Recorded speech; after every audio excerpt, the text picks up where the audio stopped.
ଓଡ଼ିଶାରେ ବିଧାନସଭାର ପ୍ରଥମ ଅଧିବେଶନ କେଉଁଠାରେ ବସିଥିଲା?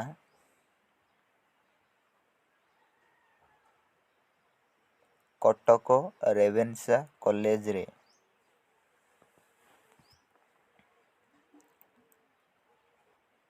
ସ୍ୱତନ୍ତ୍ର ପାର୍ଟିର ପ୍ରତିଷ୍ଠା କିଏ?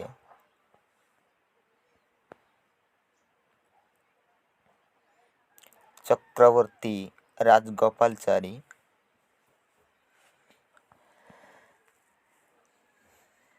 ଭାରତର କେବେ କମ୍ୟୁନିଷ୍ଟ ପାର୍ଟି ଗଠିତ ହୋଇଥିଲା?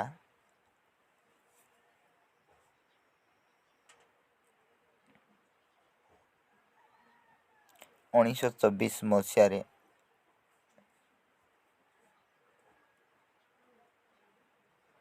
କେବେ ମୁସଲିମ ଲିଗ୍ ଦଳ ଗଠିତ ହୋଇଥିଲା?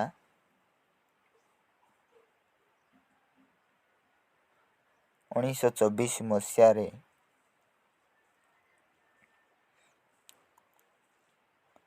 ଜନତା ଦଳ କେବେ ଗଠିତ ହୋଇଥିଲା?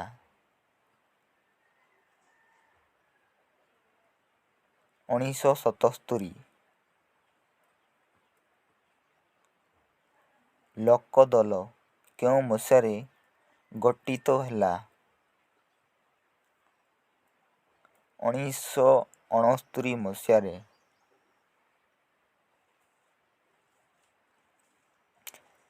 ଏସ୍.ଏନ୍. ଭଞ୍ଜ କେଉଁ ରାଜନୈତିକ ଦଳ ଗଠନ କରିଥିଲେ? ୟୁନାଇଟେଡ୍ ଦଳ।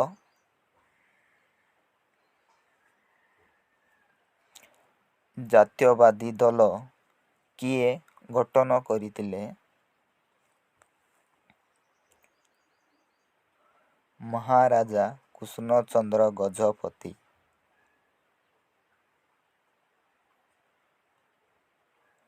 ଗଡ଼ଜାତ ଅଞ୍ଚଳରେ ରାଜାମାନେ କେଉଁ ରାଜନୈତିକ ଦଳ ଗଠନ କରିଥିଲେ?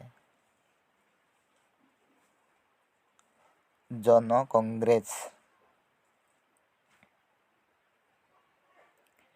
କେବେ ତେଲୁଗୁ ଦେଶମ ଦଳ ଗଠିତ ହୋଇଥିଲା? 1982 ମସିହାରେ। ନିଗମ କେଉଁଠାରେ ଦେଖାଯାଏ? ନଗରଗୁଡ଼ିକରେ।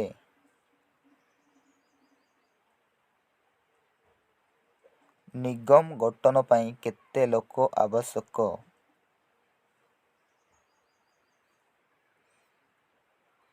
1 ଲକ୍ଷରୁ ଅଧିକ। ମ୍ୟୁନିସିପାଲିଟି ଗଠନ ପାଇଁ ଲୋକସଂଖ୍ୟା ଆବଶ୍ୟକ କେତେ?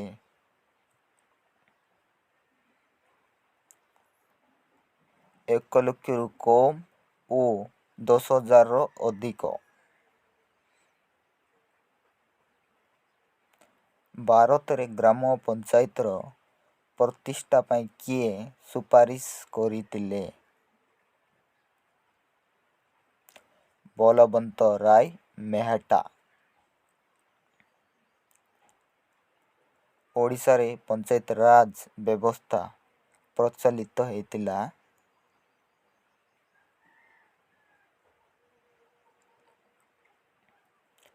1961 ମସିହାରେ ଜାନୁଆରୀ 24 ତାରିଖରେ।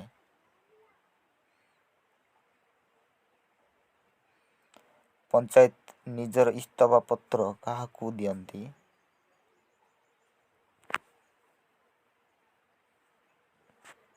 ସବ୍ ଡିଭିଜନାଲ ଅଫିସରଙ୍କୁ।